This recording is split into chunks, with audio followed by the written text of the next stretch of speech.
का political agent की बात गवर्नर जनरल तक पहुंचाता है और गवर्नर जनरल की बात पॉलिटिकल एजेंट तक पहुंचाता है। ये भी एजेंट ही तो है, ये भी एक प्रकार से क्या है, एजेंट। किसका एजेंट है? गवर्नर जनरल का। तो गवर्नर जनरल तक बात पहुंचाता है, तो ये किसका एजेंट हो गया? गवर्नर जनरल का। तो आज के बाद इसको कहा जाएगा एजेंट टू गवर्नर जनरल। क्या कहा जाएगा भाई? किसका गवर्नर जनरल है? तो किसका एजेंट है? गवर्नर जनरल का। नाम क्या कर उसका? एजेंट टू, और इसके नीचे हो जाएगा आपका पॉलिटिकल एजेंट। तो प्रत्येक रियासत में तो क्या होगा? Political agent. फिर रेजिडेंट फॉर राजपूताना का नाम बदलकर क्या कर दिया गया? Agent to governor general. और एजेंट टू गवर्नर जनरल के ऊपर कौन होगा? मतलब पूरे भारत में तो होगा जीजी, जीजी के नीचे होगा एजीजी, और एजीजी के नीचे कौन होगा? तो प्रत्येक रियासत में कौन रहेगा? पीए। पूरे राजस्थान पे कौन होगा? एजीजी। एजीजी के ऊपर कौन है? जीजी कहां बैठा है? अब गाइस एजीजी को कहां बिठाएंगे? दिल्ली। तो कहा नहीं यार, राजस्थान के मामले दिल्ली से कैसे हैंडल करोगे? तो गाइस एजीजी को बिठाओ अजमेर। कहां बिठाओ? राजस्थान में एकमात्र जगह जहां पर अंग्रेजों का डायरेक्ट कब्जा था, अजमेर थी। मैंने बताया था कि 1192 में त्राइन वाला युद्ध होता है, और त्राइन वाले युद्ध में पृथ्वीराज चौहान हार जाता है और तुर्क कब्जा कर लेते हैं दिल्ली पे। पृथ्वीराज चौहान के पास में अजमेर था, तो तुर्कों ने कहां पर कब्जा कर लिया? अजमेर। उसके बाद में दिल्ली में जो कोई राजा बनता वो कब्जा कहां पर करता? अजमेर। और अजमेर से राजस्थान को कंट्रोल करते। तुर्कों के बाद में अजमेर चला गया मुगलों के पास, मुगलों के बाद अजमेर चला गया मराठों के पास, और मराठों के बाद में अजमेर चला गया अंग्रेजों के पास। तो अजमेर अपने एक ऐसी जगह थी जो उसके कंट्रोल में होती, जिसका कंट्रोल कहां पर होता? दिल्ली। दिल्ली पे कंट्रोल अंग्रेजों का है, तो अजमेर पे भी कंट्रोल किसका हो गया? अंग्रेजों। तो अंग्रेजों को लगा राजस्थान में एक जगह तो हमारी है, वो जगह कौन सी है? अजमेर। इसलिए अजमेर में बैठ के पूरे राजस्थान को कंट्रोल कर लिया जाए। इसलिए उनका एजीजी कहां पर बैठता था? कहां पर बैठता था? अजमेर में। उन्होंने एजीजी बिठाना शुरू किया 1832 में। कब बिठाना शुरू किया? आप और याद करो, मैंने बताया 1832 में लॉर्ड विलियम बेंटिक ने अजमेर में दरबार लगाया, जोधपुर महाराजा मानसिंह ने उसका बहिष्कार कर दिया। पढ़ा था? तो गवर्नर जनरल अजमेर आया हुआ, कुछ काम करने आया होगा। गवर्नर जनरल का ऑफिस खुद का तो कहां पे? कलकत्ता। पर वो अजमेर आया हुआ क्योंकि किसका ऑफिस बना के गया आपने? उसने कहा मैं हूं जीजी। आज के बाद में आपका जो एजीजी है वो कहां पर रहेगा? और अपना जो पहला एजीजी बनाया गया था उस बंदे का नाम था अब्राहम लोकेट। क्या नाम था? लोकेट को कहा गया भाई लोकेट तो किसके गले में डलेगा? राजस्थान वालों के। और राजस्थान वालों का ध्यान रख। तो 1832 के अंदर अपने क्या बनाने लगे राजस्थान में? एजीजी। एजीजी का हेडक्वार्टर कहां बना दिया? अजमेर। और पहला एजीजी कौन बना दिया गया? अब अजमेर में बड़े गर्मी, भयंकर गर्मी लगी अंग्रेजों की। उस एजीजी ने कहा मर जाऊंगा मैं यहाँ पे। तो कोई ढंग की जगह, कोई ठंडी जगह जहां पे रह सके। तो राजस्थान में ठंडी जगह पे नाम पे था आबू। कौन सा था? तो आबू। तो आबू अपने पास तो है नहीं, आबू तो सिरोही के राजा के पास। आबू कहां पर था? सिरोही। तो सिरोही के राजा से आबू खरीदा अंग्रेजों ने। सिरोही के राजा से आबू खरीदा। उन्होंने कहा जमीन बेच दे हमें। तो सिरोही के राजा ने अंग्रेजों को आबू बेचा। तो 1845 में अंग्रेजों ने कहा कि हमारा जो एजीजी है वो कहां पर रहेगा? कहां पर रहेगा? आबू। तो अब एजीजी कहां पर रहने लग गया? आबू के अंदर रहने लग गया। अब वो तो यूं कहा गया थोड़े दिन अजमेर रह जाओ और थोड़े दिन कहां पर रह जाओ अब। लेकिन बाद में एजीजी को आबू इतना पसंद आया कि वो अजमेर रहना बंद हो गया। वो अब कहां पर रहता था? अब क्या राजधानी जो अजमेर है, हमेशा सेंटर बीच में होना चाहिए। आप आबू साइड में पड़ा, आबू पड़ा गुजरात के पास में, तो राजस्थान को कंट्रोल करना तो अजमेर ठीक रहेगा, आबू ठीक रहेगा। पर एजीजी यहाँ रहे नहीं, एजीजी ज्यादातर वहां पे रहे। तो अंग्रेज 1864 में एक नियम लेके आए कि नहीं भाई साहब 6 महीने आबू, 6 महीने अजमेर। 6 महीने आबू और 6 महीने अजमेर। सिंपल सी भाषा में गर्मियां गर्मियां आबू, सर्दियां सर्दियां अजमेर। हट लो, गर्मियां आएगी तो कहां चले जाओ? आबू। और सर्दियां आ जाए तो कहां जाओ? ये रूल आज दिन तक है राजस्थान में। अब अपने एजीजी तो बनता नहीं, अब बनता राज्यपाल। कौन बनता है? इसलिए राज्यपाल गर्मियों में आबू चला जाता है। राजस्थान का राज्यपाल गर्मियों में कहां रहता है? और सर्दियों में अब अजमेर क्यों जाएगा? जयपुर आएगा। उस समय राजधानी अजमेर की, तो राजधानी कौन सी है? जयपुर। तो अब आपका राज्यपाल गर्मियों में कहां रहता है? आबू। और सर्दियों में कहां जाता है? वैसे भी राज्यपाल के पास कोई काम तो होता नहीं है ना। भारत में 2 लोग सर्वाधिक निकम्मे लोग हैं, राष्ट्रपति और राज्यपाल। इनके पास में कोई भी काम है नहीं होता। राष्ट्रपति और राज्यपाल केवल ये बता सकते हैं कि सुबह शाम सब्जी क्या बनानी है, इसके अलावा कुछ भी नहीं बता सकते। आप जो पॉलिटी पढ़ोगे तो आप पॉलिटी पढ़ोगे राष्ट्रपति की शक्तियां क्या पढ़ोगे, और 5 दिन पढ़ोगे। कितने दिन पढ़ोगे? 5 दिन। और फिर लास्ट दिन दिलीप सर आपको कहेंगे इनमें से कोई शक्ति राष्ट्रपति के पास नहीं होती, ये झूठी है जो लिखवाई है। और यदि राष्ट्रपति खुद आके बैठ जाए क्लास में रोने लग जाए तो ये सब झूठ लिखा हुआ है, मेरे को इनमें से कोई भी शक्ति दी हुई। अपने राष्ट्रपति की शक्तियां मतलब प्रधानमंत्री की शक्तियां, किसी शक्तियां वैसे वैसे राज्यपाल की शक्तियां मतलब इसके। तो अपने राज्यपाल के पास वैसे भी काम होता नहीं था, भले तुम आबू रहन, भले अजमेर रहन, भले जयपुर रह, करना क्या? घूमता रहा इधर उधर तेरा। तो राज्यपाल अपने गर्मियों में कहां चला जाता है? अब बस गर्मियां शुरू हुई है, राज्यपाल मोदी कहां जाने वाले अपने? आबू बैठ के तफरी मारेगा कई दिन वहां, और जब गर्मियां थोड़ी कम पड़ेगी तो वापस कहां बुला लेंगे अपने उसको। तो बड़ी बड़ी बात। तो अंग्रेजों ने वापस देखो सारी बात, अंग्रेजों ने अपने राजस्थान की रियासतों के साथ संधियां कब की? पहली बात किस किस के साथ? उस समय गवर्नर जनरल कौन था? फिर दोबारा कब की? 17 बोला करो, कौन सी संधियां? 17। तो 17 में किसने की? बाकी सबने। और 23 में किसने की? इस समय गवर्नर जनरल कौन था? संधियों पे साइन करवाने के लिए बंदा कौन है? डूंगरपुर बांसवाड़ा प्रतापगढ़ के साथ किसने करवाया? John welcome. किसने करवाया? प्रत्येक रियासत में अंग्रेजों का एक बंदा रहता है, इसको क्या बोलते हैं? या उसको क्या बोलते हैं? पूरे राजस्थान में जो होता है उसको क्या बोलते हैं? कहां रहता था? और ये पहला बंदा कौन था? डेविड ऑक्टरलन। कौन था? 1832 से क्या बनाना शुरू कर दिया? एजीजी। एजीजी हेडक्वार्टर कहां था? वो पहला एजीजी कौन था? 45 में कहा गया कहां पर जाएगा? आबू। और 64 में कहा गया 6 महीने अजमेर, 6 महीने अब। समझ जाओगे? लिखवा दो, लिखो। थोड़ी व्यवस्था तो पता चली क्या था भाई उनका सिस्टम। लिखो 1803 ईस्वी में 1903 एडी, 1803 ईस्वी में 1903 एडी भरतपुर तथा अलवर रियासतों ने, भरतपुर एंड अलवर स्टेट्स, भरतपुर तथा अलवर रियासतों ने, भरतपुर एंड अलवर स्टेट्स, अलवर रियासतों ने अंग्रेजों के साथ संधियां की, कंक्लूडेड ट्रीटीज विद ब्रिटिशर्स।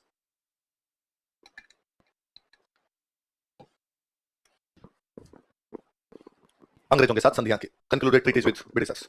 कब संधियां की? 1803। किस किसने? लिख लो। इस समय लॉर्ड वेलेस्ली भारत का गवर्नर जनरल था। This time Lord Wellesley was जीजी ऑफ इंडिया। इस समय लॉर्ड वेलेस्ली भारत का गवर्नर जनरल था। This time Lord Wellesley was जीजी of India.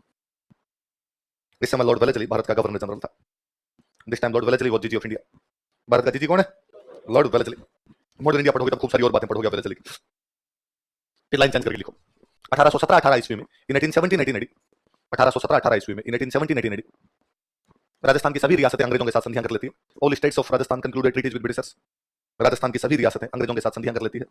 All states of Rajasthan concluded treaties with britishers. अभी उतार लो, जैसे 17 में करोली कोटा, 18 में सब और 23 में सिरोही, ताकि सब एक साथ याद रह जाएगी। आप वैसे तो याद की भी आपने, पहले पढ़ी ली थी हमने, कब कब की थी?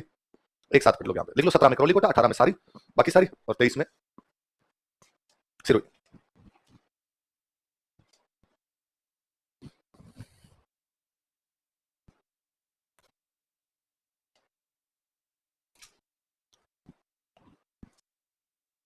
उतार लिया?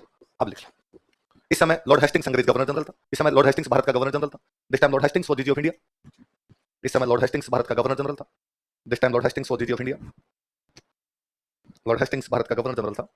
Lord Hastings was GG of India. अब स्टार लगा लिखना, वो काम की बात है। इन संधियों के दौरान, ड्यूरिंग दिस ट्रीटीज, इन संधियों के दौरान, ड्यूरिंग दिस ट्रीटीज, इन संधियों के दौरान, during this treaties, Charles Metcalfe अंग्रेज प्रतिनिधि था। Charles Metcalfe was English representative. Charles Metcalfe अंग्रेज प्रतिनिधि था। Charles Metcalfe was English representative. Charles Metcalfe अंग्रेज प्रतिनिधि था। Charles Metcalfe was English representative. Charles Metcalfe अंग्रेज प्रतिनिधि था। Charles Metcalfe was English representative. Line छोड़ लिखो। वागड़ की रियासतों, वागड़ की रियासतों के साथ, वागड़ की रियासतों के साथ, with princely states of Vagad, Vagad मतलब डूंगरपुर मासोड़ा प्रतापगढ़ है ना, वागड़ की रियासतों के साथ, with princely states of Vagad, John Malcolm, John Malcolm ने संधियां की थी। जॉन मेलकम कंक्लूडेड ट्रीटीज, प्रतिनिधि वो था ना, जॉन मेलकम ने संधियां की थी। जॉन मेलकम कंक्लूडेड ट्रीटीज कि बाकी सब में जो चार्ल्स मेटकॉफ आया था, और वागड़ वाली 3 के साथ साइन किसने करवाए थे? John Malcolm. पर उसका मेटकॉफ का सवाल आता है हमेशा, सवाल पूछा हुआ है पुराना तो याद रखना कि मेटकॉफ वाला ज्यादा याद रखना। जॉन मेलकम ने संधियां की थी। John Malcolm concluded treaties. ठीक है, अब आगे लाइन चेंज करके लिखो।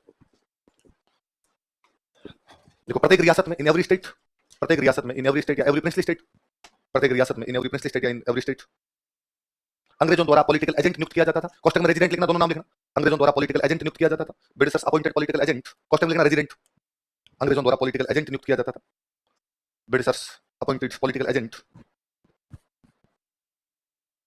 अंग्रेजों द्वारा पॉलिटिकल एजेंट नियुक्त किया जाता था। लाइन छोड़ के लिखो। संपूर्ण राजस्थान के लिए, फॉर एंटायर राजस्थान, संपूर्ण राजस्थान के लिए, for entire Rajasthan, resident for Rajputana नियुक्त किया गया। Resident for Rajputana was appointed. Resident for Rajputana नियुक्त किया गया। Resident for Rajputana was appointed. Resident for Rajputana नियुक्त किया गया। Resident for Rajputana was appointed. जिसका मुख्यालय दिल्ली था, हुज हेडक्वार्टर वाज दिल्ली, जिसका मुख्यालय दिल्ली था, हुज हेडक्वार्टर वाज दिल्ली, जिसका मुख्यालय दिल्ली था, whose headquarter was Delhi. Line change कर लिखो। प्रथम resident for Rajputana David Ochterlony था। प्रथम resident for Rajputana David Ochterlony था। David Ochterlony was first resident for Rajputana. प्रथम resident for Rajputana David Ochterlony था। David Ochterlony was first resident for Rajputana. David Ochterlony was first resident for Rajputana. प्रथम resident for Rajputana David Ochterlony था। कौन था David? नाम बोलोगे दोबारा बोलोगे? डेविड। लाइन चेंज कर लिखो, स्टार लगा लेना, ये काम का ज्यादा। 1832 ईस्वी में, इन 1832 एडी, 1832 ईस्वी में, इन 1832 एडी, अजमेर में एजीजी मुख्यालय बनाया गया। AGG headquarter was established eight Ajmer.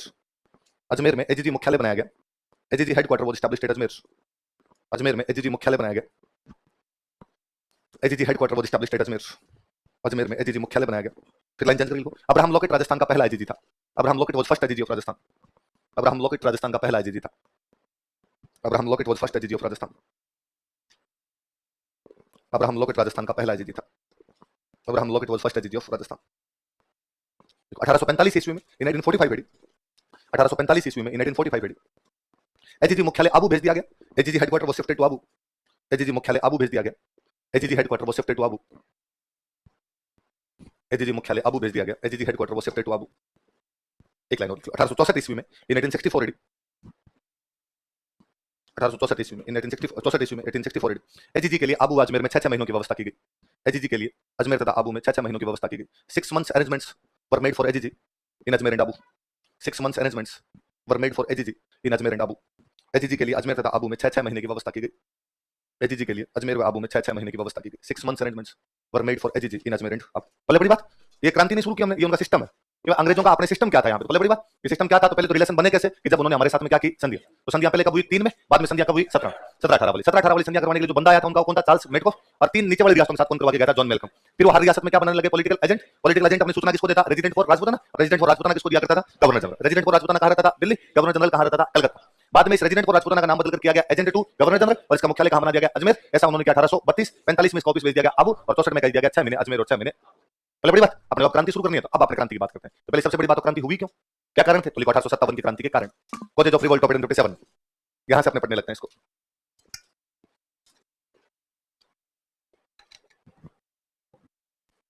1857 की क्रांति के कारण। College of revolt open 27। History इस लिहाज से बहुत सिंपल सब्जेक्ट है। हिस्ट्री में चीजों को आप तोड़ के पढ़ सकते हो। आप चीजों को थोड़ा सा यूं विश्लेषण करोगे तो चीजें सरल हो जाती है आपके लिए। कि अपने को कारण पढ़ने हैं तो किस किस क्षेत्र में कारण हो सकते हैं, तो आप सबको कारणों को तोड़ सकते हो इनको।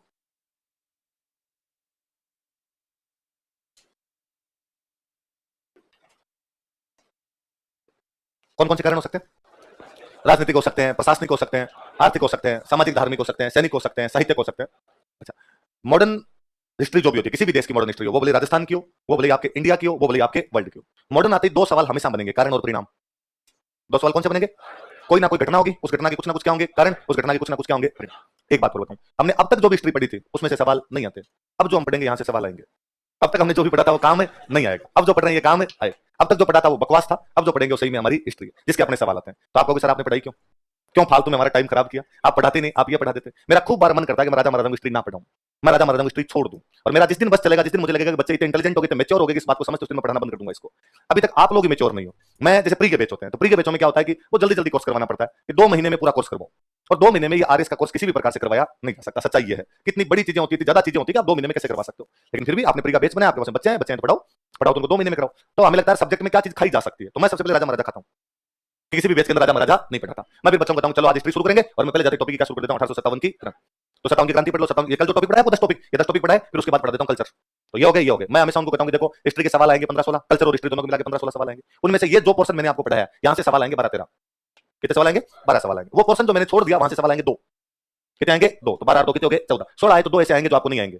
2 वो भगवान जाने कहां से पूछेंगे, कहीं से उठा के पूछ लेंगे, और अपने को उनके जवाब नहीं आएंगे। जो 16 आएंगे उनमें से 14 के जवाब अपने को आएंगे। 14 के 12 तो ये जो मैंने आपको पढ़ा दिए, 2 वो है जो मैंने आपको नहीं पढ़ाया। इतना ही टाइम है, तो आप ये मान के चलिए कि 16 आएंगे उनमें से अपने 12 कर लेंगे, और 16 में से 12 तो अच्छा रेशियो है। वह पेपर जिस पेपर में 150 सवाल आते हो और उस बंदे का सिलेक्शन हो जाता हो जिस बंदे के 65 सवाल सही हो, जिस बंदे कितने सवाल सही हो, 65 सवाल पे भी सिलेक्शन हो जाता है, तो उसमें तो ठीक ही बात। मतलब आधे सवाल भी सही नहीं होते लोगों के।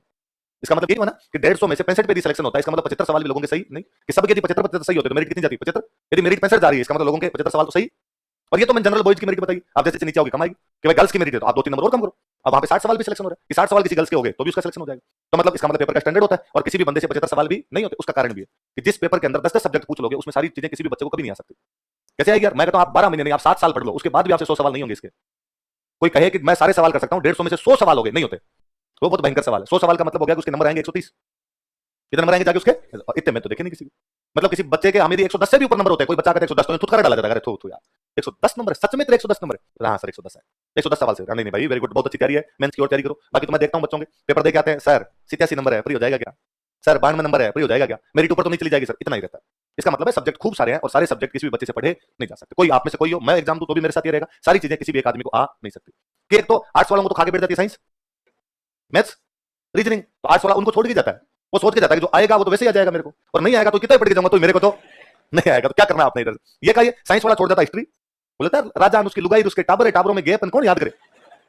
अपने रहने दो, अपने इससे अच्छा साइंस पढ़ लेंगे, अपने तो मैथ्स पढ़ लेंगे, अपने तो रीजनिंग पढ़ लेंगे। हर बंदे का कुछ ना कुछ एक होम ग्राउंड होता है, वो होम ग्राउंड पे बैटिंग करता है और उस बैटिंग से उसके नंबर आते हैं। बस सीधा सा मतलब होता है इस पेपर के अंदर। तो मैं बच्चों को उनको हमेशा कहता हूं यार मैं तुम्हें राजा महाराजा नहीं पढ़ाऊंगा। अब कई बार क्या होता है कि प्री का पेपर यदि ऑन टाइम हो गया, ऑन टाइम हो गया तब तो मैंने जितना पढ़ाया उतना बच्चे पढ़ के गए और करके आ गए। कई बार क्या होता है कि अपने कोर्स कराया इतने में सरकार ने कहा कि प्री का पेपर 3 महीने आगे। अब कोई ना कोई स्टूडेंट आता है कि सर हिस्ट्री तो पढ़ा दो। पढ़ा दी थी मैंने हिस्ट्री, सर वो तो छोड़ दी थी। वो कौन सी? सर वो ओरिजिनल तो वही है ना सर, हिस्ट्री तो उसको ही कहते हैं ना। मैं फिर उसको बताऊं क्या करोगे, महीने 1.5 महीने में खा जाऊंगा उसके अंदर, सवाल उसके कभी नहीं आएंगे, किसी एग्जाम के अंदर ही नहीं आएंगे। क्यों पढ़नी है तुम्हें? पर पढ़नी है। इस बार जब प्री वाला बात तो लेट, जैसे आप वाला बेस तो मान लो थोड़ा अभी बन गया, मान लो आप वाला बेस तो बना हुआ है, बने हुए 2 महीने हो गए, और अब यदि प्री की वैकेंसी, सरकार की प्री की वैकेंसी आ भी जाती है तो जब तक प्री का एग्जाम होगा तब तक आपका कोर्स खत्म हो जाएगा। प्री की चीजें तो अपने हो जाएगी, सीधी सीधी सी बात है। कभी एग्जाम ले ले तो भी अपने प्री करवाने की स्थिति में। अब बेस तो हर महीने बनते हैं, बेस तो अप्रैल में भी बनेगा, मई में भी बनेगा, जून में भी बनेगा। अब मान लो कोई बेस बना जून में, वैकेंसी आ गई जुलाई, उस बेस का तो कंप्लीट नहीं होगा ना। तो उस बेस का तो अपने बाद में तो यूं करते हैं उस टाइम तो कि जो बच्चे प्री दे रहे हैं वो अलग आओ, जो बच्चे प्री नहीं दे रहे हैं वो अलग हो। जो प्री दे रहे हैं तुम बैठो 10-10 घंटे फटाफट तुम्हारा कोर्स करवाते हैं, और जो बच्चे प्री नहीं दे रहे वो आराम से बैठ के आराम से पढ़ लो। तो इस बार यूं बच्चों को अलग अलग किया, अलग अलग किया। तो जो बच्चे प्री दे रहे थे उन बच्चों को मैंने बाद में ये नहीं पढ़ेगा राजा महाराजा वाली चीजें, जो किसी बेच में एक बेच में शायद मैं यूं पढ़ा रहा था, बीच में मेवाड़ पढ़ा रहा था, मैंने वही रोका, और नहीं पढ़ेंगे राजा महाराजा वाली को, बस 57 की क्रांति से पढ़ेंगे, वहां से पढ़ाना शुरू कर दिया। अब जिन बच्चों ने प्री दिया उन बच्चों में से कई प्री फेल हो गए, सारे प्री पास तो नहीं होंगे, कुछ बच्चे प्री में भी रह जाएंगे। अब जो प्री में रह गए उन्होंने अब हमारा कोर्स करो। अब प्री के बाद फिर 2 बैच, एक वे बच्चे जो प्री में पास हो गए, एक वे बच्चे जो प्री में फेल हो गए। तो जो बच्चे प्री में पास हो गए वो मेंस वाले में बैठो, तुमको फिर हम जल्दी जल्दी पढ़ाएंगे क्योंकि 3 महीने बाद वापस एग्जाम है। और जो बच्चे प्री के अंदर फेल हो गए वो वापस दूसरा बैच बनाते तुम्हें और धीरे धीरे पढ़ाएंगे। अब मेंस हो जाता है, मेंस देने के बाद फिर कई बच्चे आते हैं और वो कहते हैं कि सर हम मेंस में भी फेल होंगे इस बार। और हमारा उधर जल्दी जल्दी हो गया, ये हमारा करवाया जाए तो इतना ही रोलिया रप्पा रहता है जिसकी हद नहीं है कोई। तो वह नवीन जी को मैं शाम को डेली शाम को घंटे पर बैठ के मैनेजमेंट वाला काम देखते हैं, भाई किस बेस में क्या क्लास लगानी क्या नहीं लगानी, कौन सा सब्जेक्ट खत्म हो गया, किस टीचर को भेजना किसको नहीं भेजना, कहां टेस्ट हो रहे कहां टेस्ट नहीं हो रहे, सारा देखते हो। तो नवीन जी मुझे डेली कहते हैं कि सर वो जो जिन बच्चों ने प्री दिया था फेल हो गए, या जिन्होंने प्री नहीं दिया था उनकी डिमांड है राजस्थान हिस्ट्री तो हमारी हुई नहीं, तो दिमाग खराब है, मैंने सारे बच्चों में करा दी, प्री के एक बेच में जाकर राजस्थान हिस्ट्री कराई, क्या नहीं करवाई, तो सब बच्चों में पर्चियों में लिखा हुआ राजा महाराजा नहीं पढ़ाए, राजा महाराजा नहीं, सब बच्चों में पढ़ाने उनमें जाके, क्योंकि मुझे पता है मैं जब तक नहीं पढ़ाऊंगा उनको लगेगा हमारी हिस्ट्री कंप्लीट नहीं। ये है एक दिमाग की चीज है, जब तक ये दिमाग में रहेगी तब तक राजा महाराजा पढ़ाने पड़ेंगे। हालांकि ये भी नहीं कि वो पढ़ाने का कोई तुक नहीं है, वो पढ़ाने का एक फायदा है कि जब मैं आपको कल्चर पढ़ाऊंगा तो उसमें कम टाइम लगेगा, मैं कल्चर पढ़ाऊंगा तो उसमें टाइम कम। मेरा कई बच्चों में से शुरू किया हुआ हिस्ट्री पढ़ाई भी नहीं, मैंने कल्चर से बेच शुरू कर दिया। कल्चर पढ़ेंगे भाई, सब्जेक्ट ही तो है, एक सब्जेक्ट राजस्थान का इतिहास, एक सब्जेक्ट राजस्थान की कला एवं संस्कृति। आप पहले दिन आए, पहले दिन आते मैंने कहा आपको राजस्थान का इतिहास पढ़ाऊंगा, मैं इसकी जगह बोल जाता राजस्थान की कला संस्कृति पढ़ाऊंगा, तो आपका रजिस्टर होता, इतनी तो बात। पर होता क्या कि जब मैं कल्चर पढ़ाता हूं तो कल्चर में क्या पढ़ेगा, कल्चर में पढ़ेगा राजस्थान के किले, राजस्थान के किले। अब उनको किला पढ़ा रहा हूं तो मैं किला पढ़ाता हूं, मैं लिखता हूं लिखो भाई कुंभलगढ़ का किला कुंभा ने बनवाया था। अब वो पूछता कुंभा कौन है ना, मैं पूछता हूं कुंभलगढ़ के किले में पन्ना धाई ने उदय सिंह के साथ शरण ली थी, वो कहता क्यों ली, यही क्यों आई वो। अब मैं चुपचाप बैठ के वहां सिर टिका के भी बैठ जाऊंगा और मैं कहूंगा कि भाई कुंभलगढ़ कुंभा ने बनवाया था, आप मेरे से कुछ नहीं पूछोगे, आप चुपचाप लिखोगे, गर्दन ऊपर नहीं करने दूंगा मैं आपको, है ना। मैं चित्रकला पढ़ा रहा हूं, चित्रकला मैं चुपचाप बैठा हूं, मैंने बोला वहां पर कि मेवाड़ की चित्रकला चावड़ से प्रारंभ हुई थी, कोई सवाल नहीं पूछते आप मेरे से, आप चुपचाप लिखते हो। मैं आगे बोलूंगा कि महाराणा प्रताप के समय ये चित्रकला प्रारंभ हुई जिसका मुख्य चित्रकार नसीरुद्दीन था, आप मुस्कुराते रहते हो, आता है ये तो ये सब आ रहा है अपने को, है ना। मैं मान लो ये तो फैक्ट लिखवाया, मैं एक फैक्ट और लिखवाता हूं कि महाराजा विनय सिंह का शासनकाल अलवर की चित्रकला का स्वर्णकाल था, तो कम से कम ये तो नहीं बताना पड़ रहा विनय सिंह कौन है। तो कल्चर में ये चीज फायदा देती है। यदि हिस्ट्री नहीं पढ़ाई भी होती है तो जितना टाइम हिस्ट्री में लगता है उतना किसमें लगता है, कल्चर में। और जब हिस्ट्री पढ़ाई भी होती है तो कल्चर में ठीक आधा टाइम आ जाता है कि जिस कल्चर में 1.5 महीने लगने चाहिए थे वो कल्चर बाद में आपके सिमट के 20-25 दिन किया जाता है, 20-25 दिन में हो जाता है। तो ये इसका एक फायदा होता है। बाकी आजकल पॉलिटिकल हिस्ट्री के क्वेश्चन पूछने बंद कर दिए, आप किसी भी एग्जाम को उठा के देखिए राजा महाराजाओं के सवाल नहीं है, हकीकत आपको स्वीकार करनी पड़ेगी। एग्जाम का पॉइंट ऑफ व्यू सीधा सा ये कहता है जिस तरीके से सवाल पूछे जाते हैं आप उस तरीके से पढ़ाई कर लो। यदि हम रटे रटाए तरीकों से परंपरागत तरीकों से पढ़ते रहे, ये किसी टाइम में परंपरागत तरीके थे कि हिस्ट्री का मतलब ही राजा महाराजा होते हैं। आप आज के 15 साल पहले के पेपर उठा के देखो, उसमें राजा महाराजाओं के क्वेश्चन मिलेंगे सारे। यह है युद्ध कब हुआ था, इस युद्ध में सेनापति कौन था, इस युद्ध में कौन सा सेनापति मारा गया था, फलाने राजा के कितने बेटे थे, ये भी सवाल है। मुझे याद है 2010 के हमारे प्री में क्वेश्चन था अशोक का शासनकाल बताइए, सम्राट अशोक हुए थे, सम्राट शासनकाल बताइए 273 बीसी से 232 बीसी। अब किसी बच्चे को याद हमेशा लिखवाता हूं आप, ये यदि याद है तो आप कर सकते हो, याद नहीं है तो याद ही नहीं, क्योंकि मैंने आपको पहले दिन से कहा कि याद नहीं करने, अब नहीं पूछे जा रहे। पिछले 10 साल से मैंने कोई क्वेश्चन नहीं देखा जिसमें किसी राजा का क्या पूछ लिया हो शासनकाल। एक तरीका तो ये कहता है कि मैं उसी तरीके से आपको पढ़ाता रहूं जिस तरीके से पहले हुआ करता था। आप पुराने कोई रजिस्टर देखोगे उनमें युद्धों की भरमार होगी। मैंने आपको लिमिटेड से कोई युद्ध लिखवाए तो मैंने आपको कहा कि इनकी तरफ ज्यादा ध्यान देने की आवश्यकता, पर फिर भी बच्चे ध्यान देते हैं। बच्चों के आज दिन तक मेरे से जो सवाल होते हैं उसी प्रकार के सवाल होंगे। सर भूताला के तो आपने 1227 लिखवाया था ना, हाँ पहले वाला रजिस्टर में आपका 1234 लिखवाया हुआ है, हाँ तो सर 27 सही है 34 सही है, वो 27 है, तो 2 साल पहले 34 कैसे सही था, तब मुझे 34 लग रहा था, तब मुझे 34 सही लगता था, आजकल मुझे क्या सही लगता है। क्यों लोड लिया इस बात का इतना कि 27 सही है या 34। अभी तक भी स्टूडेंट सबसे ज्यादा कंफ्यूज इस राजा वाली स्ट्रीम रहता है। सर आपने कहा था ना मेवाड़ का उद्धार खमीर है, हाँ फिर सर आपने ये क्यों कहा भामाशाह है, मैं दोनों है। सर दोनों कैसे हो सकते हैं, एक ही होगा ना, मगर नहीं दोनों है। सर एग्जाम में पूछ लिया तो मैं दोनों में से एक आएगा, दोनों पूछ लिए तो राजाओं वाले में इसके तो खत्म होने के नाम है, जबकि सवाल सबसे दिखाते हैं यहां से, बच्चा इसको सबसे कम पढ़ता है। इसलिए पहले जो भी पढ़ाया था वो सब बेकार, अब से जो पढ़ रहे हैं ये सबसे अच्छा। अब मैं जब कल्चर पढ़ूंगा तो मैं कहूंगा ये भी बेकार है, सबसे अच्छी क्या है, पर ये अच्छा। यहाँ के सवाल खूब सारे आते हैं, इस बार का पेपर भी उठा के देखेंगे यहाँ से सवाल है, आप पुराने पेपर भी उठा के देखेंगे तो यहाँ से सवाल बनते हैं। बस समझो मेंस में भी सवाल यहीं से बनेंगे, प्री में भी ज्यादातर सवाल यहीं से बने, और ये ट्रेंड है अपने आप में। कोई भी सब्जेक्ट अपने को रिवाइव करता रहता है। मैं कहता हूँ आज के 2-4 साल पहले तक पूरे राजस्थान का मतलब राजस्थान के आरएस के पेपर में सवाल आते हैं 60।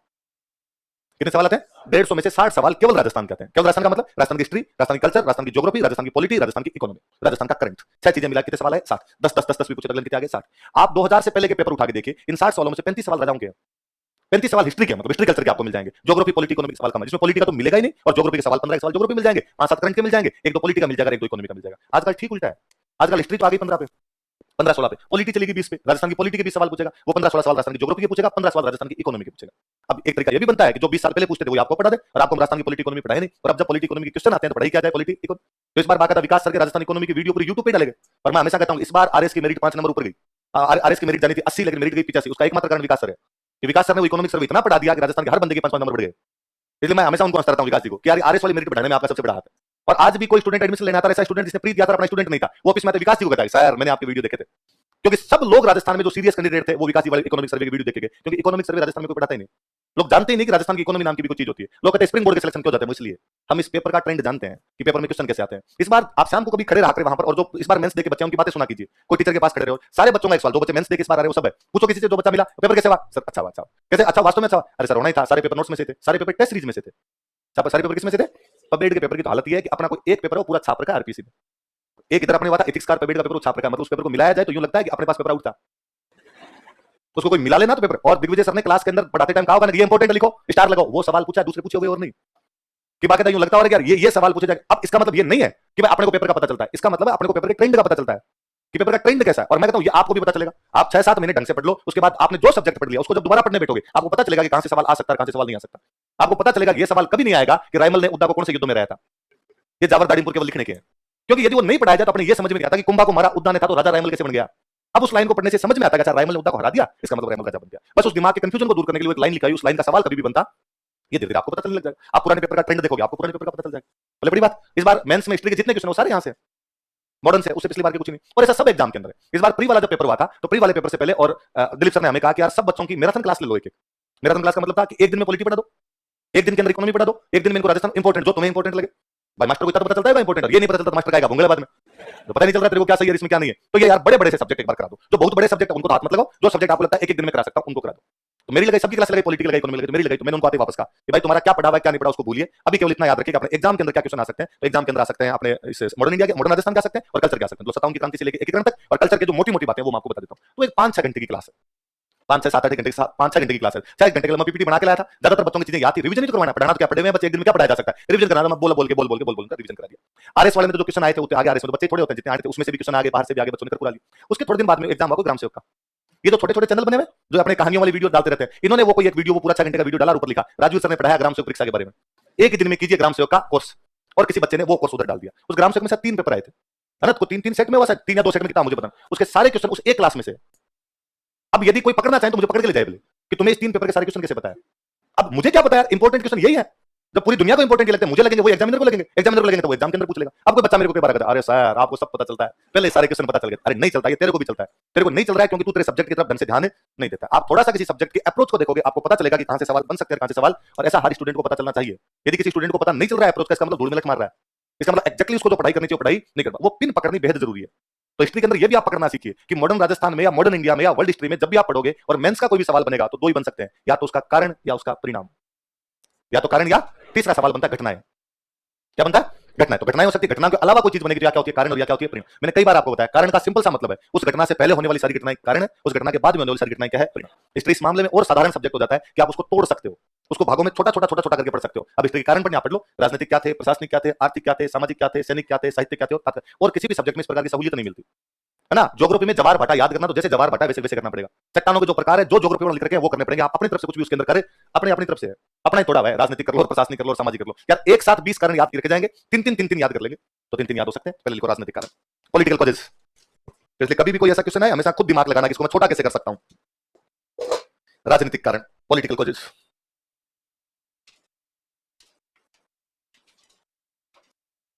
कैसे कारण? अच्छा नाम से तो वापस देखिए आप, राजनीतिक मतलब राजा से संबंधित। किससे संबंधित? इसका मतलब राजा के अंग्रेजों के रिश्तों में कहीं ना कहीं अड़चन। भाई क्रांति या विद्रोह या आंदोलन कब होगा? जब सब राजी खुशी होगा या कुछ ना कुछ गड़बड़ होगी। कहीं ना कहीं गड़बड़ तभी होगा। आपके और मेरे बीच में तनातनी, इसका मतलब आपके और मेरे बीच में किसी ना किसी मुद्दे को लेकर क्लेश। यदि अपने दोनों एक दूसरे से राजी है तो लड़ेंगे किसी बात के लिए। तो अंग्रेज और राजा यदि सब मुद्दों के अंदर एक समान है तब तो लड़ाई हो नहीं सकती। कहीं ना कहीं मुद्दों के बीच में तनातनी है, फ्लक्चुएशन आ रहा है, इस वजह से उनके बीच में लड़ाई है। इसका मतलब लड़ाई है किसके खिलाफ? अंग्रेजों के। इसका मतलब जो भी गड़बड़ हो रही है किसकी तरफ से हो रही है? अंग्रेजों। तो अंग्रेज किसी राज्य में क्या गड़बड़ कर सकते हैं? तो पहली गड़बड़ तो ये थी कि अंग्रेजों ने कहा था कि हम आंतरिक मामलों में किसी भी प्रकार का हस्तक्षेप, अब अंग्रेज आंतरिक मामलों में हस्तक्षेप कर रहे थे। आप जब यदि पढ़ते हो तिजारा दंगों के बाद जयसिंह को हटा दिया गया, क्या आंतरिक मामलों में हस्तक्षेप नहीं? आप पढ़ते हो 1845 में डूंगरपुर के राजा जसवंत सिंह सेकंड को हटा दिया गया, तो ये क्या आंतरिक मामलों में हस्तक्षेप? आप कौन होते हो बताने वाले कि राजा कौन बनेगा कौन नहीं बनेगा? तो राजा का अधिकार, राजा के बाद उसका बेटा बने, पड़पोता बने, पोता बने, ये वो तय करेगा। लेकिन अब तय कौन करने लगे? अंग्रेज। तो एक तो अंग्रेज आंतरिक मामलों में क्या करने लगे, सुनना पहले एक साथ लिख लेंगे बाद कि आंतरिक मामलों में इंटरफेयर बढ़ता जा रहा है और इंटरफेयर बढ़ेगा। सीधा सिस्टम है, देखो थाने में थानेदार एक होना चाहिए, थाने में थानेदार एक से ज्यादा होंगे तो वहां पे लफड़ा होगा। तो पहले राज्य में राजा एक था, लेकिन अब राज्य में 2 पावर है, एक तो राजा और एक रेजिडेंट। एक और कौन सी है? वो छाती में बैठा है, आपकी राजधानी में बैठा है, तो इंटरफेयर करता है, किसको मंत्री बनाओ किसको नहीं बनाओ, कितने टैक्स लगाओ कितने लगाओ, वो वहां से डिक्टेट करता है। डिक्टेट करेगा तो मामला कर पड़ेगा आपका। फिर दूसरा, पहले राजा के बाद राजा कौन बनेगा, ये तय राजा करता था, या तय करते सामंत। कौन तय करते? लेकिन अब ये तय अंग्रेज करते थे। कोई राजा मर गया तो कौन से बेटे को राजा बनाया जाएगा? वो बेटा राजा बनेगा जिसका फेवर रेजिडेंट लेगा। एक राजा के 3 बेटे हैं, तीनों राजा बनना चाहते हैं। अब इनमें से राजा कौन बनेगा जिसका फेवर कौन लेंगे? रेजिडेंट। क्योंकि सुरक्षा के अधिकारी सारे किसके पास में? अंग्रेजों के। ये तीनों आपस में लड़ेंगे तो जिसकी तरफ से अंग्रेज लड़ेंगे वो क्या बन जाएगा? राजा। तो वो उत्तराधिकार के मामलों में क्या करने लगे थे? इंटरफेयर करने लगे। ये भी अपने आप में गंभीर मामला होता जा रहा था। फिर दूसरा, अंग्रेजों ने कई तो रियासतें तोड़ दी, रियासतें तोड़ के नहीं रियासतें बना दी, कोटा को तोड़ के झालावाड़ बना दी, कोटा को तोड़ के। ये तो और ही आंतरिक मामला है, आपने रियासत पूरी तरीके से खत्म कर दी। और यहाँ पर अंग्रेजों ने केवल झालावाड़ नहीं बनाई, अंग्रेजों ने अपने राजस्थान में 3 रियासतें नहीं बना दी थी, धौलपुर, टोंक, झालावाड़। कौन कौन सी 3 रियासतें बनाई? धौलपुर, टोंक और धौलपुर बनाई गया 1806, टोंक बना दिया गया आपका 1817, और झालावाड़ आपने पढ़ा था 1838। पढ़ा था झालावाड़? और आपने पढ़ा था कि झालावाड़ राजस्थान की अंतिम रियासत थी, झालावाड़ के बाद राजस्थान में कोई भी रियासत है। तो अंग्रेजों ने क्या बनानी शुरू कर दी? नई रियासत। अच्छा, अंग्रेजों ने राजाओं को यह कहा कि आज के बाद में आपकी सुरक्षा की जिम्मेदारी किसकी है? अंग्रेजों। अब अंग्रेज यदि सुरक्षा की जिम्मेदारी लेंगे तो अंग्रेजों को सेना बनानी पड़ेगी। तो अंग्रेजों ने राजस्थान के अंदर सेनाएं बनाई। क्या बनाई? अब इन सेनाओं का खर्चा कौन देगा? तो राजा। सेना का खर्चा कौन देगा? ठीक बात है भाई, यदि मुझे सिक्योरिटी गार्ड चाहिए तो मुझे उनका खर्चा भी देना पड़ेगा। पर अब दिक्कत ये थी कि अंग्रेजों ने राजा को कहा कि हम तेरे को सुरक्षा देंगे, हम तेरे को सेना देंगे, और तू इसके बदले में हमें 1 लाख रुपए दे दे।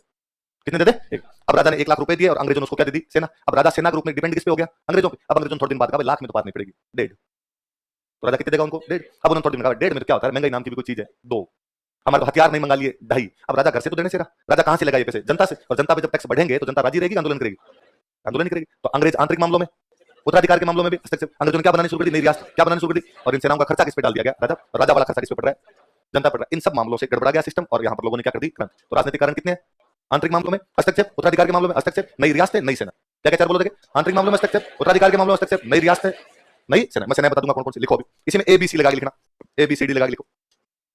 राजनीतिक में ना 1 नंबर हो गया राजनीतिक, A लगा के लिखो। रेजिडेंट रियासत के आंतरिक मामलों में हस्तक्षेप करता था। रेजिडेंट रियासत के आंतरिक मामलों में हस्तक्षेप करता था। Resident interfered in internal affairs of state. Resident रियासत के आंतरिक मामलों में हस्तक्षेप करता था। Resident interfered in internal affairs of state. रियासत के आंतरिक मामलों में हस्तक्षेप करता था। Resident interfered in internal affairs of state. B लिखो। अंग्रेज रियासत के आंतरिक उत्तराधिकार के मामलों में हस्तक्षेप करते थे। अंग्रेज रियासत के उत्तराधिकार मामलों में हस्तक्षेप करते थे। Britishers interfered in succession affairs of state या सक्सेशन मैटर्स ऑफ स्टेट। रियासत के उत्तराधिकार मामलों में हस्तक्षेप करते थे। रियासत के उत्तराधिकार मामलों में हस्तक्षेप करते थे। Interfered in succession affairs of state. अगला लिख लो। अंग्रेजों ने रियासत, सी नंबर है ना, अंग्रेजों ने रियासतों का विभाजन कर नई रियासतें बना दी। Britishers divided state and established new states. अंग्रेजों ने रियासतों का विभाजन कर नई रियासतें बना दी। Britishers divided states and established new states. रियासतों का विभाजन कर नई रियासतें बना दी। रियासतों का विभाजन कर नई रियासतें बना। जैसे तीन लिख लो, धौलपुर, टोंक, झालावाड़ याद रहेगी। जैसे धौलपुर, टोंक, झालावाड़। धौलपुर रियासत कब बनाएगी? 1806। टोंक कब बनाएगी? 1817। और झालावाड़ कब बनाएगी? 1838। तो याद रखना इनका भी ना, 6, 17, 38।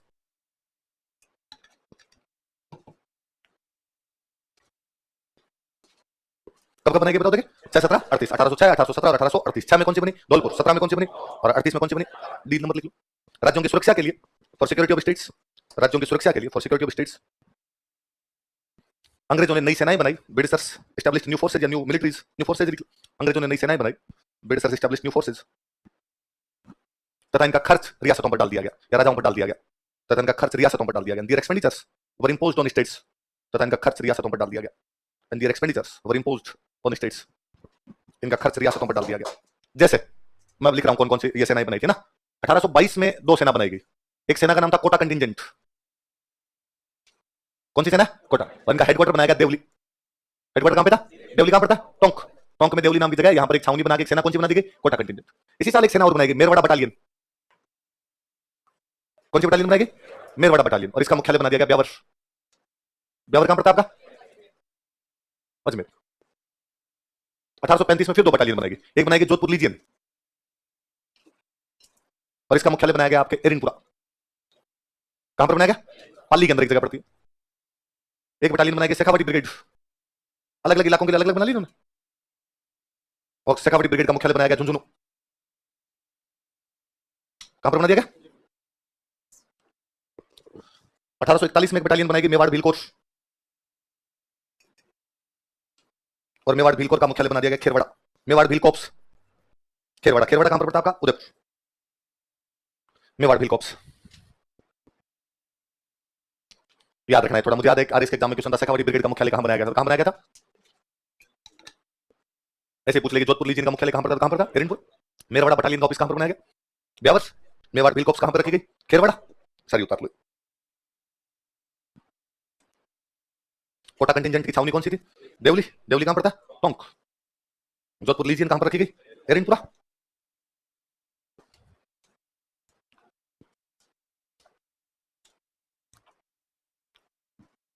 उतार लिया। तो राजनीतिक में 4 बातें, आंतरिक मामलों में हस्तक्षेप, उत्तराधिकार के मामलों में इंटरफेयर, नई सेनाएं, नई रियासत या नई रियासतें और नई सेना। तोड़फोड़ की जा रही थी राजनीतिक चीजों से।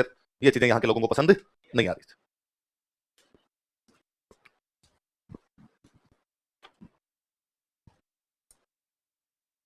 अगला लिख लो, प्रशासनिक कारण, एडमिनिस्ट्रेटिव कॉजेस। प्रशासनिक कारण उतारो फटाफट उतारो। प्रशासनिक कारण, एडमिनिस्ट्रेटिव कॉजेस।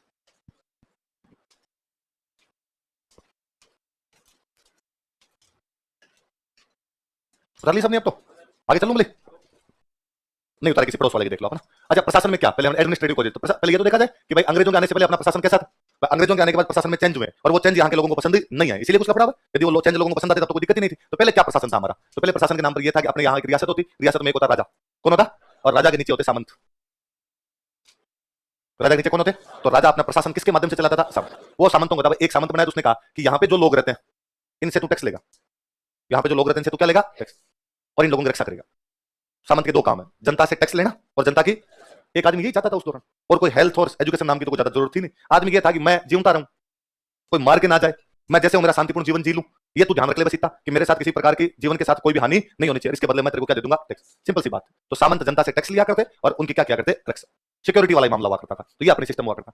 अब आगे अंग्रेजों के आने के बाद सिक्योरिटी के पूरे अधिकार किसके पास में चले गए, तो क्या सामंतों के पास कोई अधिकार है, सामंतों के जितने भी अधिकार थे वो क्या कर दिए गए, समाप्त। पहले सामंतों के पास खूब सारे अधिकार होते, क्योंकि पहले राजा को सामंतों की आवश्यकता होती। तो अपने राजस्थान में तो यहाँ तक होता कि सामंत जब राजा के दरबार में जाते तो राजा खड़ा होता था, भाई इन पे तो टिका हुआ है कि मुझे पता हो कि आप में से 10 आदमी ये मेरे सबसे खास है, इनके बिना मेरी पार नहीं पड़ सकती, तो उनकी तो इज्जत करनी पड़ेगी ना, उनके बिना जब मेरी पार ही नहीं पड़ सकती तो उनका तो ध्यान रखा जाए। पर अब राजा को पता था कि इनकी मेरे को कोई भी जरूरत नहीं, मेरी जरूरत केवल और केवल कौन है, अंग्रेज। तो अंग्रेजों का ध्यान रख लेंगे, इनका क्यों ध्यान रखा जाए। तो सामंतों के जितने भी विशेषाधिकार हुआ करते वो क्या कर दिए गए, समाप्त। पहले सामंत क्या करते, यहाँ से खूब सारे टैक्स लेते, वो टैक्स लेके सामंत राजा के पास भेजते, किसके पास भेजते, टैक्स लेके भेजने किसके पास में, राजा। पर कई टैक्स ऐसे थे जो राजा को नहीं भेजने पड़ते, सामंत अपने पास ही रखते। कई सामंतों को अधिकार थे, भाई कई टैक्स तुम खुद ही लगा सकते हो, अपने पास रख लिया करो, ये आपको ऊपर देने की आवश्यकता नहीं। जैसे आप इकोनॉमी पढ़ोगे तो पढ़ोगे कि स्टेट जो होता है वो टैक्स लेता है, कई टैक्स तो सेंटर को भेजने पड़ते हैं, कई टैक्स खुद ही रख लेता है। राजस्थान की सरकार जो टैक्स लेती है, कुछ टैक्स तो किसको भेजती है, सेंटर को, कई टैक्स सेंटर को नहीं भेजती, राजस्थान की सरकार अपने पास रख लेती है। तो वैसे वैसे सामंत कुछ टैक्स अपने पास रख लिया करते। अब जब अंग्रेज आ गए तो अंग्रेजों ने आगे टैक्स बंद करवा दिए। पर अंग्रेजों वाला सामंत किस बात की टैक्स रखता है, सामंत इनकी रक्षा करता है, थोड़े बहुत टैक्स अपने पास रखता है, तो उनका रक्षा बंद कर लेंगे, रक्षा करने की कोई भी आवश्यकता। तो सामंतों के पास जो भी विशेषाधिकार हुआ करते वो क्या कर दिए गए, समाप्त। सामंत जो भी कर लिया करते वो क्या कर दिए गए, समाप्त। तो सामंतों के क्या खत्म हो गए, प्रिविलेज, उनके विशेषाधिकार समाप्त हो गए। सामंतों के क्या समाप्त हो गए, कर। अब पहले सामंत सुरक्षा करते, सुरक्षा के लिए क्या रखनी पड़ेगी, सेना। अब जब सुरक्षा अंग्रेज करेंगे तो सेना रखने की जरूरत है, तो सामंतों क्या भंग कर दी गई, सेना। और सेना भंग की तो सेना में जो सैनिक होंगे बेरोजगार, जो सैनिक अब तक किसके लिए काम कर रहे थे, सामंत के लिए काम कर रहे, वो तो क्या हो गए। और किसी आदमी को नौकरी लगा के हटा दो, इसका दुख तो बहुत बुरा है कि आपका रीट में सिलेक्शन हुआ फिर का लेवल 2 रद्द, मतलब लोगों की सगाइयां नहीं टूट जाए, टिका देके गए थे वापस ले जाए लोग, लिखो एबीसी लिखो। तुम्हारे यहाँ हो गया, कैसे सगाई टूट गई, हाँ ये देख लो। किसके हो गया, कोई दोस्त है तुम्हारा, खुद का तो नहीं हुआ, क्या होता है ऐसा, रोने लग जाएगी सर प्लीज, दुखती रकम पे हाथ मत रखो। जानकार है कोई, जानकार का कोई नहीं, दोबारा आ रही है वैकेंसी अपने। चलो तो लिखो, सामंतों के विशेषाधिकार समाप्त कर दिए गए, special rights of feudal lords were abolished. सामंतों के विशेषाधिकार समाप्त कर दिए गए, special rights of feudal lords were abolished. सामंतों के विशेषाधिकार समाप्त कर दिए गए, special rights of feudal lords were abolished. आगे 2 नंबर लिखो, सामंतों द्वारा लिए जाने वाले कर समाप्त कर दिए गए, सामंतों द्वारा लिए जाने वाले कर समाप्त कर दिए गए। Taxes which were collected by feudal lords ended, taxes which were collected by feudal lords ended. सामंतों द्वारा लिए जाने वाले कर समाप्त कर दिए गए, taxes which were collected by feudal lords ended. C number लिख लो, सामंतों की सेनाएं भंग कर दी गई, militaries of feudal lords were demolished. सामंतों की सेनाएं भंग कर दी गई या रिजोल्व कर देना, उनको भंग कर देना। सामंतों की सेनाएं भंग कर दी गई, militaries of feudal lords were demolished या रिजोल्व, जिससे सैनिक बेरोजगार हो गए। सो सोल्जर्स बिकम अनएम्प्लॉयड, जिससे सैनिक बेरोजगार हो गए। सो सोल्जर्स बिकम अनएम्प्लॉयड।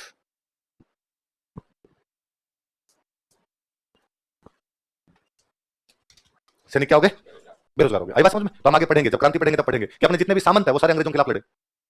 सामंत जो थे अंग्रेजों के, यार उनका अस्तित्व हिल गया क्रांति से, मतलब अंग्रेजों के आने से पहले हमारे पास सब कुछ था और अंग्रेजों के आने के बाद में कुछ भी अपने पास में नहीं बचा। तो किसी भी बंदे के एग्जिस्टेंस में जब बन जाएगी ना तो बंदा लड़ाई करेगा। तो अपने आगे सामंत सारे के सारे, ज्यादातर जो सामंत थे किसके खिलाफ लड़ गए थे, अंग्रेजों। तीसरा लिखो, आर्थिक कारण, इकोनॉमिक कॉजेस, आर्थिक कारण। किसी भी घटना में और कोई कारण हो ना हो, आर्थिक कारण हमेशा होता है। दुनिया की किसी भी घटना में और कोई कारण हो ना हो, आर्थिक कारण दुनिया में से कोई चीज नहीं जिसमें आर्थिक कारण नहीं।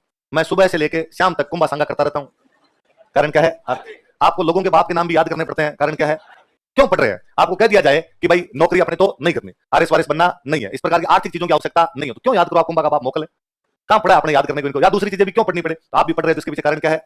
ये तो कोई कहता नहीं सर मैं बस पढ़ रहा हूं, बस मुझे पढ़ना है, मुझे नौकरी नहीं करनी। घर वाले आपको पढ़ा रहे हैं, इसके पीछे भी कारण क्या है, कि उनको आप पर उम्मीद है कि आप उनको रुपए कमा के दोगे। यदि उनको सच्चाई पता चल जाए तो आपको भी पढ़ाए नहीं, है ना। और होता है घर वालों को 2-1 साल में दिख जाता है कुछ नहीं करा, घर वाले वापस जाता, क्यों बुला लिया वापस। यदि आर्थिक कारण नहीं तो कहते मजे कर, पढ़ अपने पर, आर्थिक कारण है। तो दुनिया की हर घटना के अंदर क्या जिम्मेदार होता है, बाप बड़ा ना भैया, सब रुपया तेरी तिकीदार कट गए मुंशी थानेदार, रुपया तेरी तिकीदार कट गए मुंशी, रुपया बहुत बड़ी चीज होती है भाई साहब। तो दुनिया की हर घटना में और कोई कारण हो ना हो, लेकिन क्या कारण होता है, आर्थिक चीजों में 3 चीजें होती है। देखो पैसे कहां से आ सकते थे, एग्रीकल्चर, इंडस्ट्री, ट्रेड। कहां से रुपए आ सकते थे, एग्रीकल्चर, इंडस्ट्री और ट्रेड। अब क्या हुआ भाई, हम पढ़ रहे हैं कि क्रांति के कारण पढ़ रहे हैं, काम कर रहे हैं आर्थिक कारण, उसमें कारण है, इसका मतलब अंग्रेजों के आने से पहले कुछ चीजें अलग थी, अंग्रेजों के आने के बाद में चीजों में कुछ ना कुछ गड़बड़ हुई है। तो गड़बड़ कहां हुई हमारे? एग्रीकल्चर थी। एग्रीकल्चर अपने आप में फसल होती और फसल पे राजा क्या लिया करता? टैक्स। मैं अभी आपको बता रहा था कि राजा जो अंग्रेजों को धन दिया करते वो बहुत ज्यादा होने लग गया था, इसलिए राजाओं ने क्या बढ़ाने शुरू कर दिए थे? टैक्स। टैक्स बढ़ाएंगे तो जनता राजी रहेगी, नाराज होगी? नाराज होगी तो बाद में आंदोलन क्रांतियां करेगी। तो कृषि का तो यह था कि किसानों पे टैक्स बहुत ज्यादा हो गए थे और किसान इन टैक्स की वजह से क्या थे? परेशान। दूसरा क्या बचा आपके? क्या थे उद्योगों के नाम पर अपने? क्या था? तो उद्योगों के नाम पर अपने होता था कपड़ा उद्योग। क्या हुआ करता? हाथ वाले हथकरघे होते, हैंडलूम।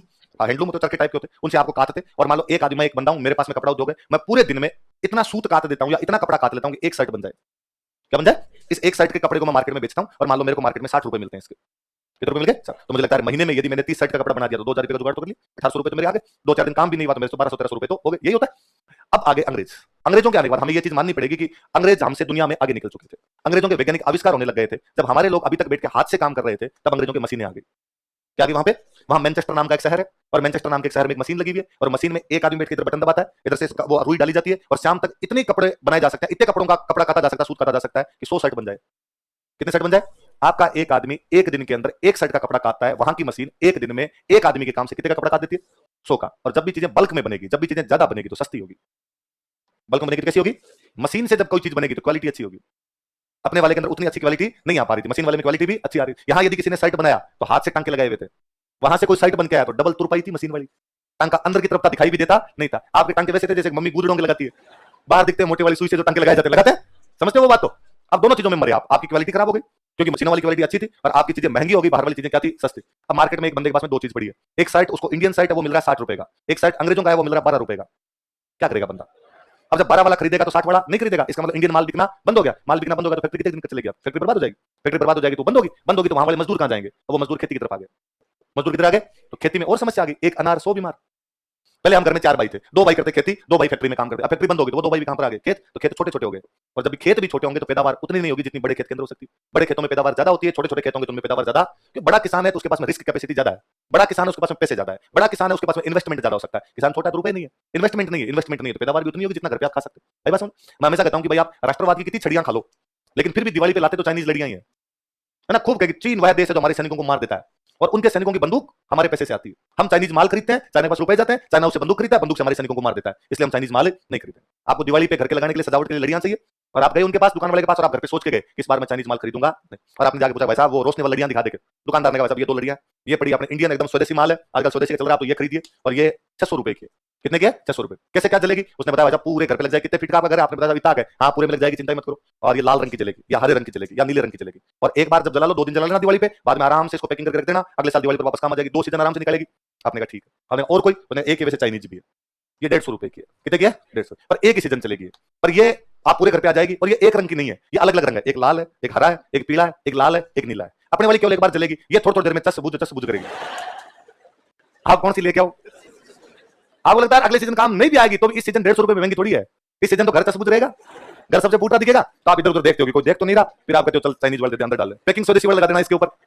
राष्ट्रवाद पैसे के सामने काम, पैसा बहुत बड़ी ताकत है। चाइना ने अपने माल को इतना सस्ता कर दिया कि आप झक मारा के खरीदोगे, आपके पास में और कोई भी इलाज नहीं है। उनका माल है इतना सस्ता, क्या करोगे आप? एक आम आदमी को उनका माल खरीदना ही पड़ेगा। ये उस टाइम अंग्रेजों के लिए बात थी कि अंग्रेजों का माल भारत में बहुत ज्यादा सस्ता हो गया, इसलिए भारतीय उद्योग धंधे क्या हो गए? समाप्त। किस चीज के? व्यापार। जब हम राजस्थान की बात करते हैं अपने तो व्यापार भी किस चीज का होता होगा? उद्योग भी कम थे, उद्योग कम थे तो अपने व्यापार भी ज्यादा नहीं था। पर मैंने बीच बीच में कई बार आपको बातें बताई होगी, हम मीडिएटर थे। राजस्थान के लोग क्या थे? आगरा से सिंध की तरफ जो भी माल जाता है हम लाते, सिंध का बंदा अपने को देके जाता, अपने उसको आगरा पहुंचाते, आगरा का बंदा अपने को देके जाता, अपने उसको कहां पहुंचाते? सिंध। मध्य एशिया से दिल्ली से दिल्ली की तरफ जो भी व्यापार होता हम करते, दिल्ली से मालवा जो भी व्यापार होता हम बीच में, दिल्ली से गुजरात जो व्यापार होगा हम बीच में, दिल्ली से साउथ इंडिया जो भी व्यापार होगा हम बीच में। हमारी लोकेशन इतनी शानदार थी कि हम इस पूरे व्यापारिक रूट के बीच में थे और रूट के बीच में जो भी रहेंगे वो हमेशा फायदे में रहेंगे। हम माल इधर से उधर भेजा करते, माल जब यहां से पार निकलता तब हम उसका टैक्स भी लिया करते। मैंने कई बार पहले बताया, बड़ी सोचने वाली बात है कि जैसलमेर ठेठ रेगिस्तान में पड़ा था, यहां का राजा टैक्स लेता किस चीज का होगा? कहते खेती पे टैक्स लेते, खेती हुई नहीं तो फसल होगी तो टैक्स लोगे। एक फसल हुई 5 क्विंटल क्या लोगे? नंगा नाई क्या निचोड़े क्या? पर जैसलमेर हमारे ट्रेड रूट पे था, इसलिए जो भी ट्रेड होगा वो सब जैसलमेर वालों को क्या देके जाएंगे? टैक्स। जैसलमेर के राजाओं ने 1000 साल तक अपना राजतंत्र ट्रेड पे चला दिया। यहां से इधर से उधर जाओगे तो पूरा पूरा हमें ये पैसा देके जाओगे। अब आए अंग्रेज, अंग्रेजों ने आगे कुछ भी नहीं किया। अंग्रेजों ने आगे एक सिंपल सा काम किया, एक बंदरगाह बनाया नया, बॉम्बे। कौन सा बंदरगाह बनाया? पहले बॉम्बे बंदरगाह नहीं था, अब उन्होंने कौन सा बंदरगाह बनाया? बॉम्बे। और जैसे ही बॉम्बे बंदरगाह बनाया हमारा पूरा ट्रेड बॉम्बे बंदरगाह पे शिफ्ट हो गया। वो ट्रेड जो पहले लैंड रूट से हुआ करता था वो पूरा ट्रेड किससे होने लगा? सी रूट। और आपको ये मानना पड़ेगा कि स्थल मार्ग की अपेक्षा जल मार्ग से किया जाने वाला व्यापार वाणिज्य सस्ता होता है और जल्दी पहुंचता है। पैदल पैदल गाड़ी घोड़े बैलगाड़ियों से जब तक सामान पहुंचाओ क्या होगे? पानी वाला जहाज उससे जल्दी पहुंच जाया करता था और वो जहाज जल्दी जाता था। हमारा पूरा व्यापार वाणिज्य चौपड़ था। उस पर अंग्रेजों ने काम और किया। अंग्रेजों ने एक चीज समझ में आई कि राजस्थान के लोगों की बिजनेस सेंस बड़ी जोरदार है, क्योंकि इतने सालों से बिजनेस कर रहे थे तो बिजनेस जानते थे। तो अपने यहाँ के जो व्यापारी थे, अपने व्यापारियों को अंग्रेजों ने कहा तुम्हारा बिजनेस खत्म, अब तुम्हारे को सिंध से आगरा सामान किसका लेके आओगे? ये माल तो हम ट्रेड रूट इधर से भेजेंगे, हम बॉम्बे से कराची भेज देंगे। बॉम्बे से कराची जलमार्ग से 35 किलोमीटर है। बॉम्बे से कराची 35 किलोमीटर, आधे घंटे में दिया आएगा। जो पहले तुम्हारा माल इधर से इधर होकर जाया करता था, 6 महीने लेते थे, वो आधे घंटे में जाएगा माल। बॉम्बे से कराची बंदरगाह भेजना, हमें और कुछ नहीं करना। तुम करोगे क्या यहाँ पर बैठे बैठे? तो अपने कहा यार मरवा दिया आपने, तो करेंगे तो क्या? तो अंग्रेजों ने कहा तुम एक काम करो, तुम हमारे इंडिया में आगे बिजनेस कर लो। इंडिया का मतलब है भारत, जहां पर अंग्रेजों का कब्जा। तो अपने बाणियों ने, अपने व्यापारियों का, भाई हम वहां पे आके बिजनेस करेंगे, हमें क्या फायदा? अंग्रेजों का फायदा हम बताते हैं, टैक्स कम लेंगे। यहाँ तुम्हारा राजा भी तो टैक्स लेता था बिजनेस पे, उससे तुमसे टैक्स क्या लेंगे? कम। जमीन फ्री, फैक्ट्री लगा लो, जमीन फ्री देंगे। रुपए खा के किसी को नहीं भागने देंगे, तुम्हारे रुपए को लेके जाएगा, सुरक्षा की पूरी गारंटी हमारी। बैंक है हमारे, लोन लेना तो ले लो, बीमा है, इंश्योरेंस करा लो, पैसे डूबेंगे नहीं। हमारे सारे व्यापारी ब्रिटिश इंडिया में शिफ्ट कर गए, इसलिए कहावत बन गई थी कि जहां ना पहुंचे बैलगाड़ी, वहां पहुंच गई मारवाड़ी। सोचने वाली बात है। मतलब छोटे छोटे कस्बे, शेखावाटी के अब गांव गांव है, मैं उनको कस्बे भी नहीं कहता कभी। पिलानी, चिड़ावा, मंडावा, डूंडलोद, बगड़, सुजानगढ़, डीडवाना, कुचामन, परबतसर, गांव के व्यापारी भारत में खरबपति है। आज की 3 पीढ़ी पहले वो इस गांव के अंदर बैठे थे, आज की 4 पीढ़ी पहले अंग्रेजों के टाइम में उस गांव के अंदर बैठे थे। और भारत में अब जाके अंबानी अडानी को लोग जानने लगे हैं। वरना आप परंपरागत पैसे वालों के आज भी नाम सुन लो कि भारत में पैसे वाले लोग कौन थे। लोग कहेंगे बिरला, डालमिया, बजाज, पिरामल, झुंझुनवाला, टिबड़े वाला, सारे भूतड़ा, खेतान, ये सारे हमारे। इनमें एक सिंगल बंदा बाहर का नहीं। मतलब क्या व्यापार किया होगा हमारे लोगों ने कि नागालैंड के कोहिमा में राजस्थान वालों की दुकान मिल जाएगी, ऊपर लिखा होगा सिंह 1790। वो बंदा कब जाके बैठ गया अपना? ठेठ कन्याकुमारी के अंदर जोधपुर मिष्ठान भंडार है। और क्या क्या है, सब जगह अपना बिजनेस, अपना बिजनेस। मैंने कभी क्लास में बताया होगा आपको, मैं गोवा गया था एक बार, मेरे दोस्त को रहता था, हम घूमने के लिए, दोस्त नहीं रहता था, दूसरे का मेरे पास आ जाओ। तो गोवा में वहां जीते कुल्फी वाले थे, आइसक्रीम वाले, वो सारे जालोर के, सारे के सारे जालोर के। तो मैंने पूछा, उसने कहा एक बंदा कोई काम करने आया, वो अपने सारे भाइयों को लिया। धीरे धीरे इनके पूरे आइसक्रीम बिजनेस पे गोवा पे जालोर वालों का कब्जा है। तो मैं एक किसी बंदे से, वो दोस्त तो कई सालों से नहीं रह रहा था, उसने कहा उस बंदे के पास तुम आइसक्रीम खिलाऊंगा, वहां खाते हो, वहां क्यों, इसके पास क्या? अरे चल तो सही, वहां गए तो इस बंदे को जानता है क्या? अब मैंने उस आइसक्रीम वाले की शक्ल देखी, मैं जानता तो नहीं देखा इस बंदे यार, मैं कैसे देखूंगा? जालोर का बंदा, गोवा रहता है, मेरा इससे क्या लेना देना? उसने कहा तूने गोलमाल मूवी देखी है? हाँ। उसमें करीना कपूर आइसक्रीम खाती है? हाँ, वो इससे खा रही है। अपने उसे हाथ मिला है भाई, करीना कपूर ने तेरे से मिला है, तुमसे मिला। थोड़ा बहुत भी असर ठंड ठंड के आए, अपने तक भी आए भाई, अपने आप के अंदर। तो बिजनेस सेंस राजस्थानियों जैसे किसी के अंदर भी मैं, और कभी आप नोटिस किया करो, शिवसेना पार्टी, शिवसेना, पता है शिवसेना क्यों बनी थी? महाराष्ट्र में साउथ इंडियन ज्यादा हो गए थे, महाराष्ट्र में साउथ इंडियन ज्यादा हो गए, इसलिए शिवसेना वालों ने कहा कि महाराष्ट्र की नौकरी साउथ इंडियन खा गए। इसलिए बाल ठाकरे का नारा था कि भगाओ लुंगी बजाओ पुंगी। साउथ इंडिया वाले लुंगी बांध जाते हैं ना, तो लुंगी वालों को भगाएंगे। अब साउथ इंडियन को भगा दिया, अब शिवसेना वाले क्या करें? तो शिवसेना वालों का नॉर्थ इंडियन ज्यादा हो गए। नॉर्थ इंडियन कौन? तो यूपी बिहार वाले भैया बेचारे जो टैक्सियां चलाते हैं। गरीब है यूपी बिहार, इतनी गरीब है यूपी बिहार, बंगाल आप देख लो, लिचड़पना पड़ा है, गरीबी गरीबी और कुछ नहीं है। कलकत्ता चले जाओ तो शर्म आ जाए, इतने गरीब लोग भी होते हैं। आप देख लो कि बंगाली कितने गरीब हैं कि राजस्थान में रोटियां बनाने आ गए। भाई रोटी बनाने का काम भी बंगाल में नहीं मिल रहा, ये तो बेसिक काम है ना। रोटी तो कोई कहीं बना सकता है ना, किन भैयों को यहाँ पे काम नहीं करने देंगे हम। पंजाब में बाकायदा भी ये जो सीएम कैंडिडेट था रणजीत चन्नी, जो पंजाब के सीएम, उनका पूरे सभा में भाषण है, प्रियंका गांधी पास में यूपी वाले भैयों को भगाना है।